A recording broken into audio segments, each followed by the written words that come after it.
Alors encore une application du produit scalaire, on va définir la puissance d'un point par rapport à un cercle. Puissance d'un point par rapport à un cercle. En fait, on a un cercle ici, de centre haut, et je prends ici un point ici à l'extérieur du cercle. Et je considère la séquence à ce cercle. Donc cette droite-là coupe le cercle en deux points P et Q. Et on veut exprimer le produit scalaire MP par MQ. Et on veut démontrer que ce produit scalaire, il est invariant par rapport à la séquence. Si on prend une autre séquence, avec P' et Q', c'est pareil que le produit scalaire MP' par MQ'. Donc c'est indépendant de la séquence au cercle. Donc ça dépend uniquement du point et du cercle.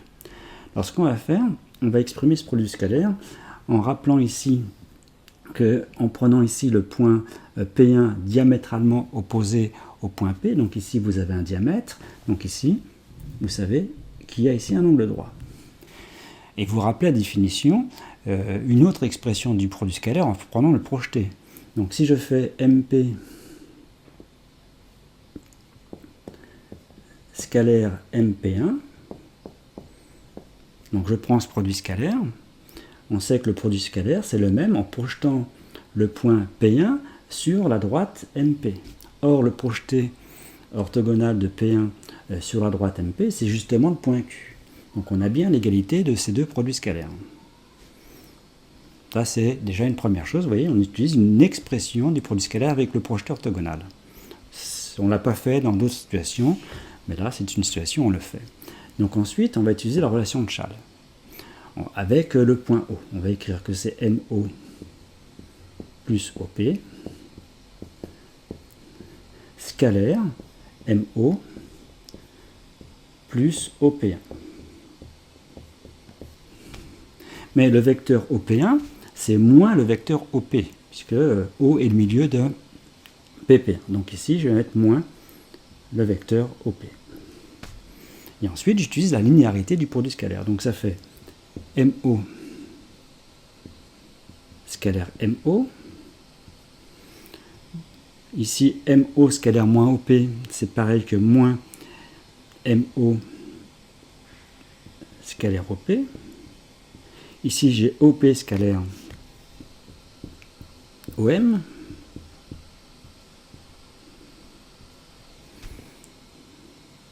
MO, pardon. Et j'ai OP scalaire moins OP, c'est-à-dire moins OP scalaire OP.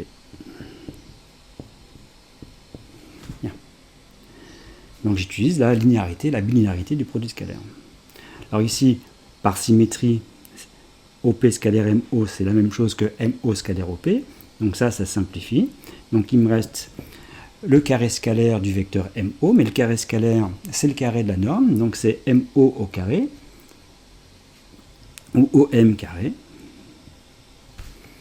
moins OP scalaire OP, donc c'est OP, la norme de OP au carré. Mais OP, c'est le rayon, donc c'est moins R carré.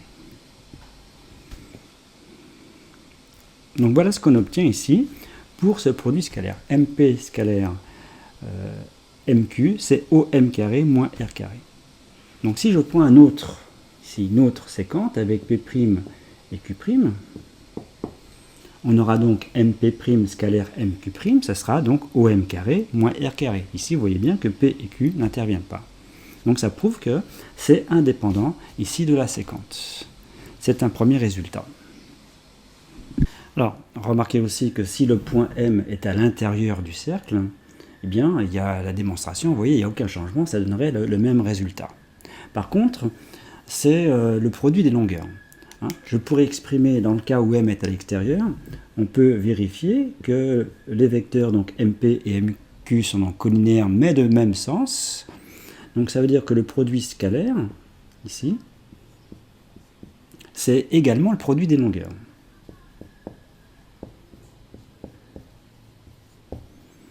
Et donc ce produit des longueurs, MP fois MQ, c'est OM carré, puisque OM carré, OM c'est bien supérieur ici à R, ça c'est bien positif, donc c'est OM carré moins R carré. Ça c'est quand M est à l'extérieur du cercle. On a cette égalité cette égalité entre le produit des longueurs et ça. Maintenant, si M est à l'extérieur, eh bien, à l'intérieur du cercle, dans ce cas-là, les vecteurs MP et MQ sont collinaires mais de sens contraire, donc dans ce cas-là, on a moins ici. Et donc MP fois MQ, c'est donc moins le produit scalaire, dans ce cas-là, donc moins ce produit scalaire, et moins ce produit scalaire, donc c'est moins ça, donc ça fait R carré moins OM carré. Donc voilà une relation pour une séquente en partant d'un point M. On prend une séquente au cercle, selon que le point M est à l'extérieur ou à l'intérieur, on a le produit des longueurs. Donc MP fois MQ, c'est R carré moins OM carré quand M est à l'intérieur, et c'est OM carré moins R carré quand c'est à l'extérieur. On parle de puissance d'un point par rapport à un cercle. Donc c'est cette quantité-là. C'est cette quantité-là. Alors il y a le cas limite, le cas d'une tangente. Si je prends comme séquente une droite qui est tangente au cercle.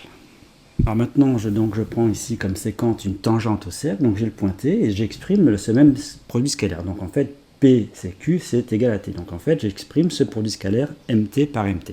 Donc en fait, c'est le carré scalaire, donc c'est MT carré.